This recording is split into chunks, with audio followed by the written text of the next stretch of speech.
Hello and welcome to this episode of the Kinetic Couch. Today I am going to introduce to you my all or something approach. But first, let's talk about the all or nothing approach. Now, you may have heard this talked about quite a lot on Instagram or Facebook, and I'm going to just tell you what that is and then talk about the all or something approach that I use with my clients. So all or nothing basically is you either have to do it perfectly or you don't see it as worth doing. Now, quite often, this is a story we tell ourselves like protectively or defensively. So if we don't get something right, we've got our get out clause and we've kind of set it up to be, well, that's fine. If we don't do it properly, we're just not going to do it. So we're already going in with like set up to fail. And when I say protectively, I mean as like a form of self-sabotage that comes from a protective place. Now, I've talked about this in a full podcast on episode 23. So you're sort of setting yourself up to fail without realizing. And quite often when people say, I am a perfectionist, it is a story you tell yourself because you're not born a perfectionist. Yes, it could be a learned habit, but that also means that it's something you can work on changing to make things more achievable too. So I'm going to give you an example of an all or nothing approach that a lot of my clients, when they come to me, this is why things haven't worked before. So you've set some intentions to start again Monday by going to the gym for an hour every day, and you're going to eat 1,600 calories of just clean food. So Monday comes, you go to the gym for your hour, you eat really well, stick to your calories, great. Tuesday, same, great.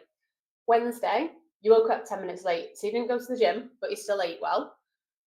And then Thursday, you snoozed your alarm because, stuff it, you didn't go yesterday. And then because you didn't go to the gym, there's no point eating well either because you haven't stuck to your plan.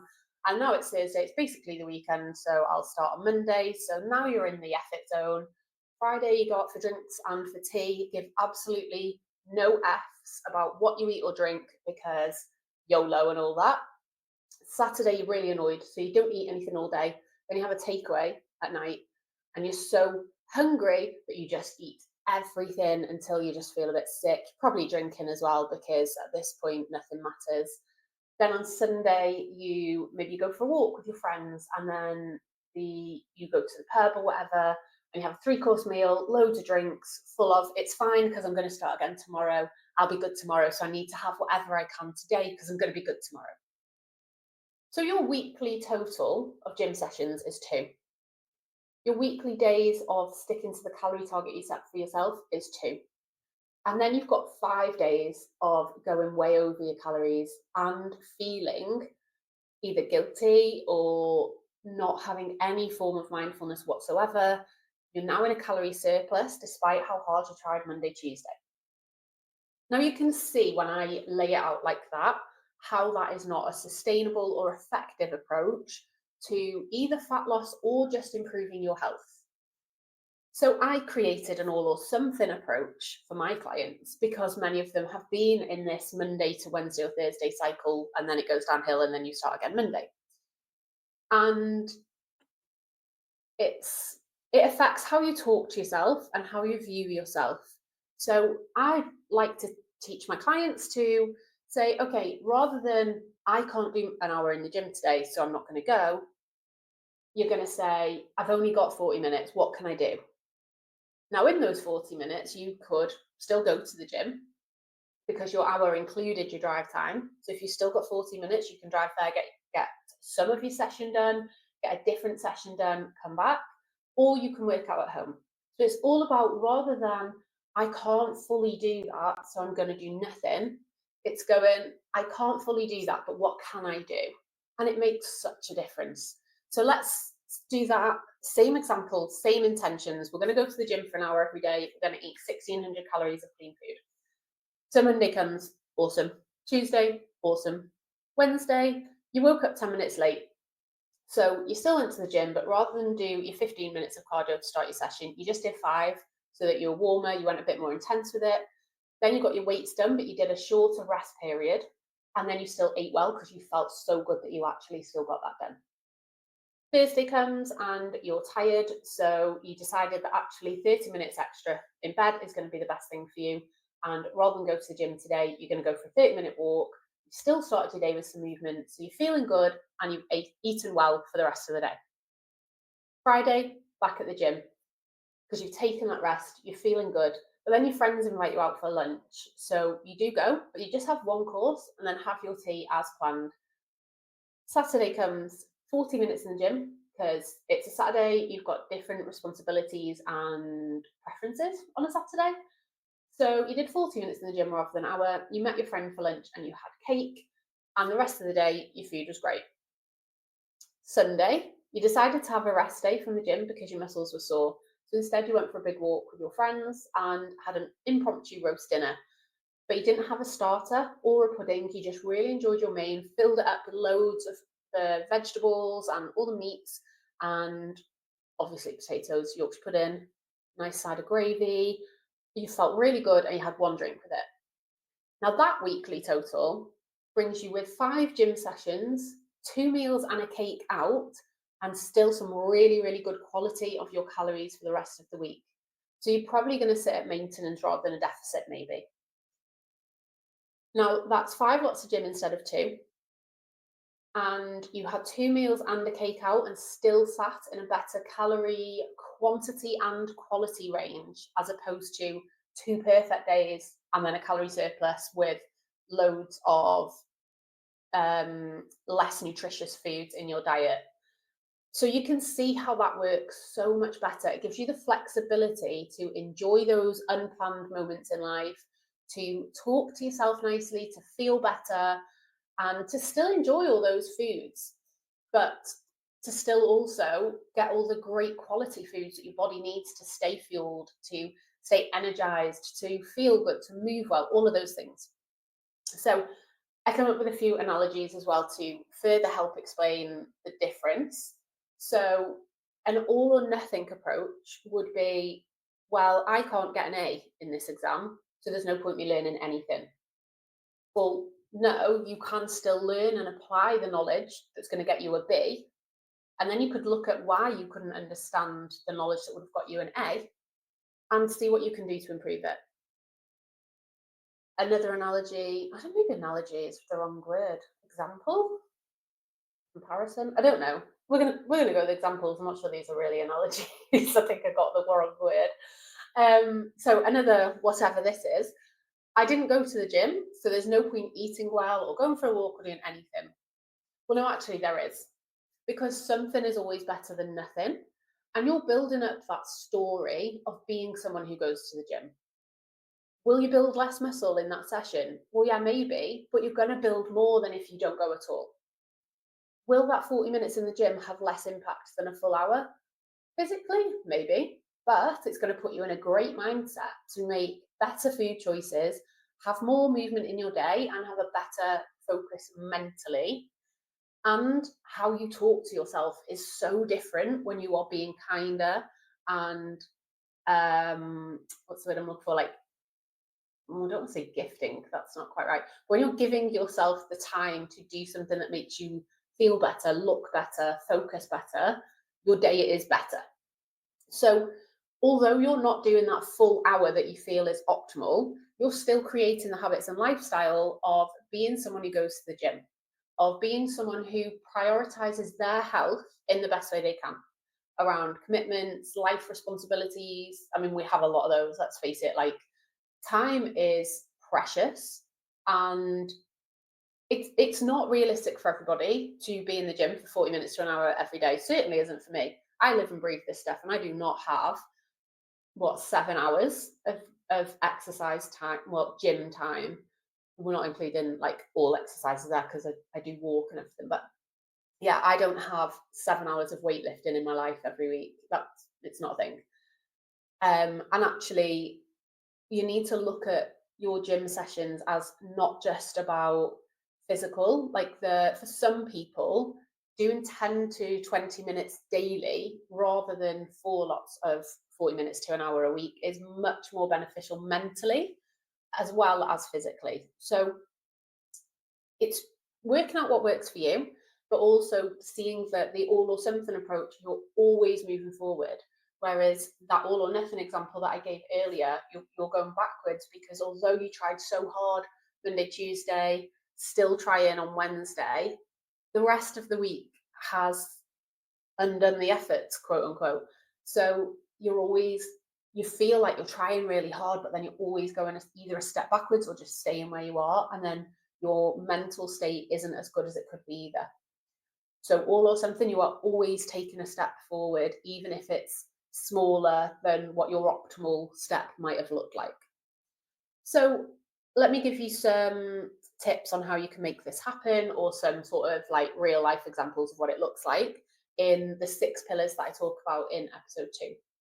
So from an exercise perspective, from your training sessions, you planned an hour at the gym, but then you woke up late. So do what you can.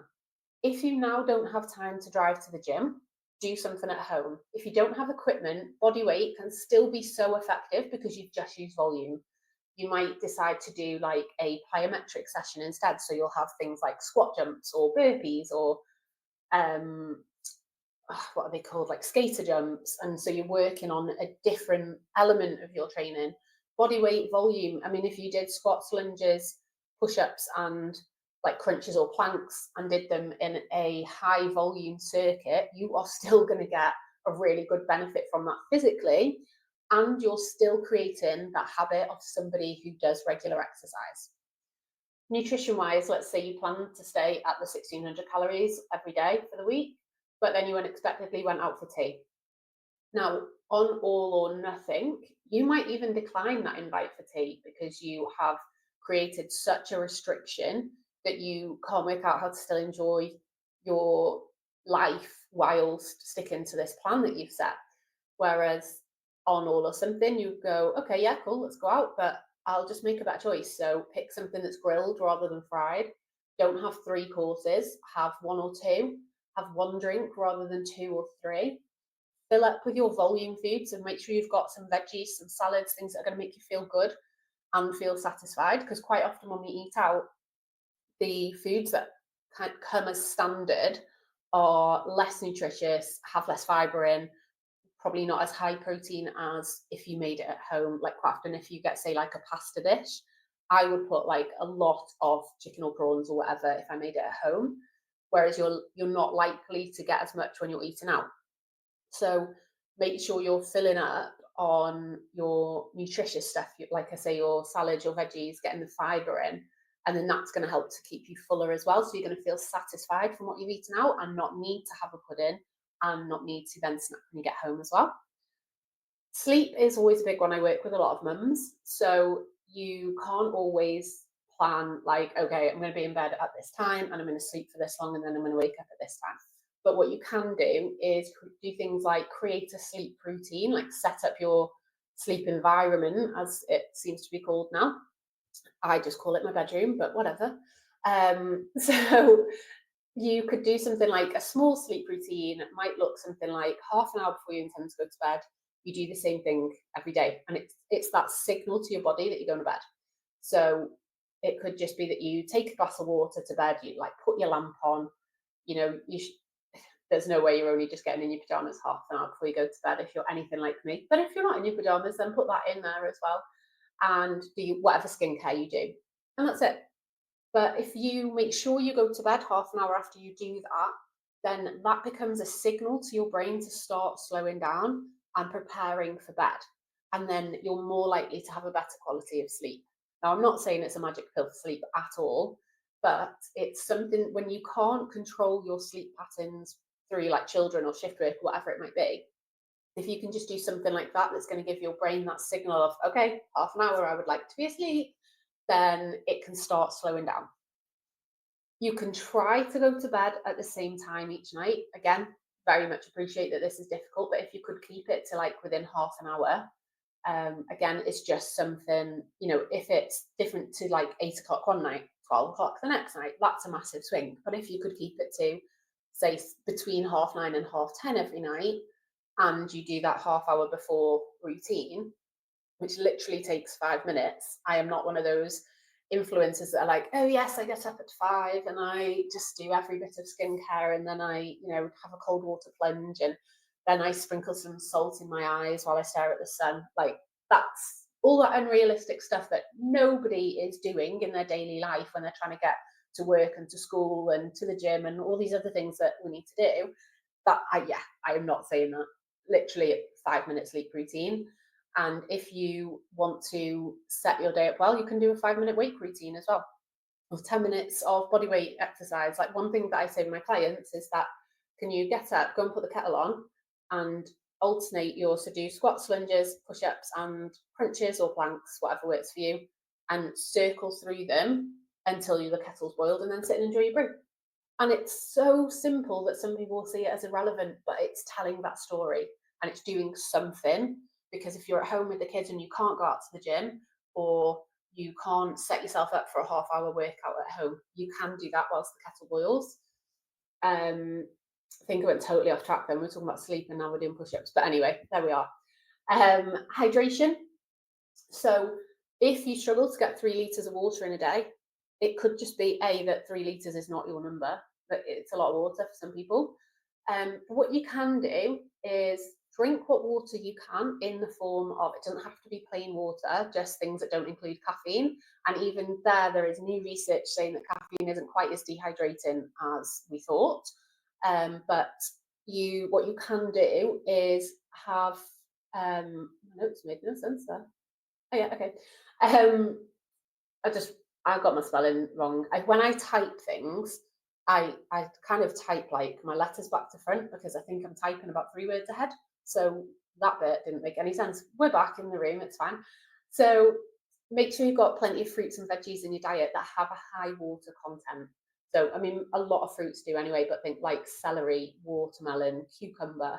They've got a high water content, so they're contributing to the hydrating effect of your day. Make sure you get fresh air. I would like to say that most people should get a minimum of an hour outside every day. But if you, for example, work a 12-hour shift, that's going to be pretty difficult. So aim for it. Do what you can, build up the numbers. Let's say you get to half an hour on 3 of your days, and then make it up on your days off. Or if you finish early one day, or whatever scenario you have, build it up across the week. So you aim for 7 hours across the week. If you can do it as 1 hour every day, amazing. If you can't, make it up on your other days and try and hit that total as a minimum.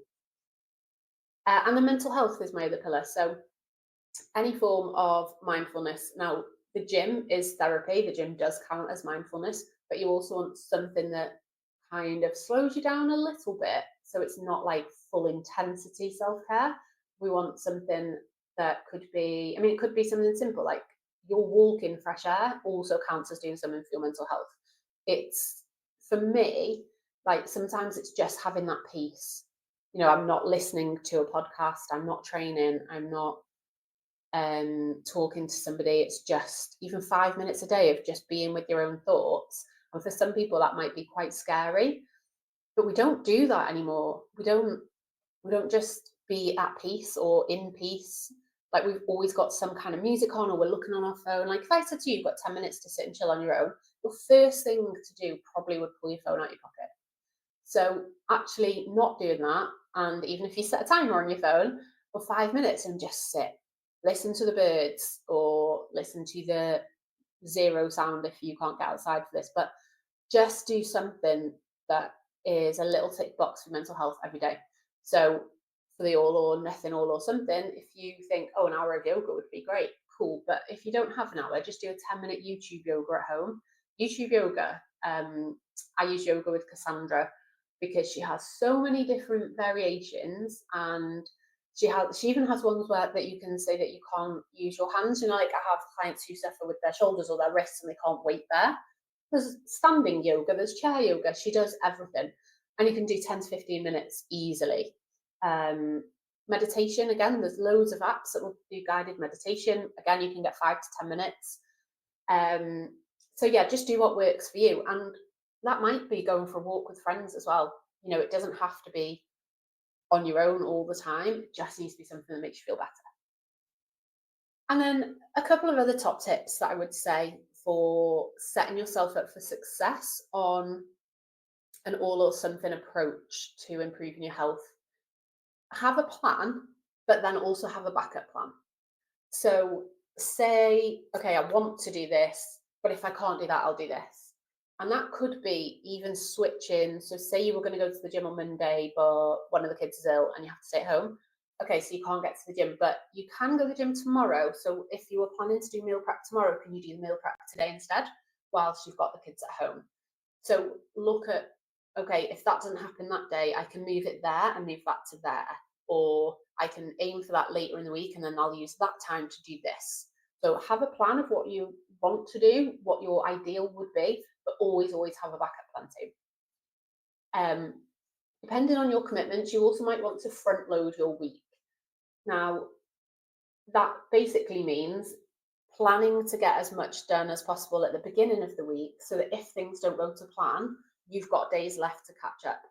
If you think that if you plan to go to the gym Friday, Saturday, Sunday, then you've got no room to move those sessions anywhere if anything happens Friday, Saturday, Sunday, because you're at the end of your week already. So try and get things done earlier in the week so that you've got that fallback of the rest of the week if they don't happen. Recognize barriers and address them. So is your intention realistic?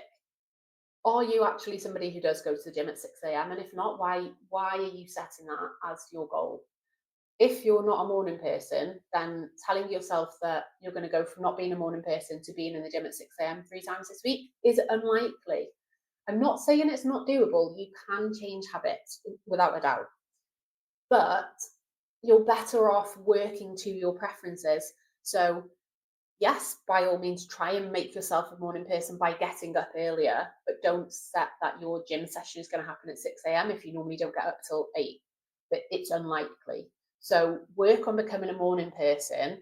And until that happens, make sure you've got room later on to do your gym sessions. Set them up so that it's easier to do. So are you going to go straight from work? If so, make sure your gym bag and your water and everything is in the car. Is it realistic to think you're going to go 5 times a week? If it's not, set your goal at 3. Anything above that is a win. Make sure you're prepared. So if you've decided you're going to do meal prep on Monday, but your shopping doesn't come till Wednesday, you've set yourself up for fail because you haven't got what you need. And then it won't happen and then you'll be frustrated. So make sure you're prepared when you look at how you're going to plan. And this is why quite often it'd be handy to look at your Google Calendar, if that's what you use, or your diary, whatever, and plan out where you're going to do things and make sure it lines up with everything else that's in your diary. We all have a different lifestyle, different requirements and commitments and responsibilities. Make sure that you are creating a new healthy habits that fit into that. Otherwise, you're not going to stick to it. Yes, you're going to change some things without a doubt. I'm not, you can't stay as you are and improve. But if you work 12-hour shifts, you're not also then going to do 2 hours in the gym on that day. So if you work 4 days, it makes more sense to plan your bigger sessions on the days that you're off rather than trying to cram everything on that day. And that's why your weekly totals are really good. So if your step target is 10,000 steps a day, you it as a 70,000 weekly total, because on your 12-hour shifts, if you have a sedentary job where you are mostly sat down, you are not going to get 10,000 steps done. And that's fine. Still push to do as many as you can, get up on your lunch break and things like that. Take the long way around, take the stairs, all of those things. Yeah, absolutely. Push to get as many as you can done, but don't expect to be able to do the same amount of steps on a day where you are sat at a desk all day as you will on a day where you're off. Use those weekly targets. And then also recognize the difference between things that are hard and things that are different. And before you change something, decide what's happening there. And I've totally butchered what I was trying to say there. So there's a difference between not being able to do something and finding something new hard. So yes, going from lying in every day to going to the gym in the morning every day is hard, but that's not the same as it being impossible or going against your lifestyle. So some changes you just need to push through and make them happen because they are doable. Some changes you're setting yourself up for fail, and it's trial and error. Make sure you try things long enough. Generally, like anything new, you want to give 30 days. Like anything less than that, depending what kind of target you set, and again, you need to keep it realistic. But generally, you wouldn't want to do something for less than 30 days because that's a long enough time for you to really try and to see if it fits into you, into your lifestyle, to see if you enjoy it, to see if it's doable, to tinker with it. So if you've said you're going to go to the gym at 6 and after a week it's not happened, but you did get there at 7, just change your goal to be that you're going to go there at 7, because that's clearly doable, and keeping it at 6 makes no sense because you're like failing every day essentially, but you're not, because you are going to the gym. You just need to readjust what you're expecting of yourself. And I think that's all I've got to say. I think that's everything about the all or something approach. It just is about changing your focus from I can't do that to okay, but what can I do? So I hope you find it helpful. I hope you can see how much more effective this approach is at actually achieving goals and moving forward consistently in small chunks rather than leaping forward and rolling backwards, just consistently getting up the hill. If it's something you need help with or you have any questions on it, pop me a message. I'll put a link in the show notes where you can message me. And yeah, see you soon.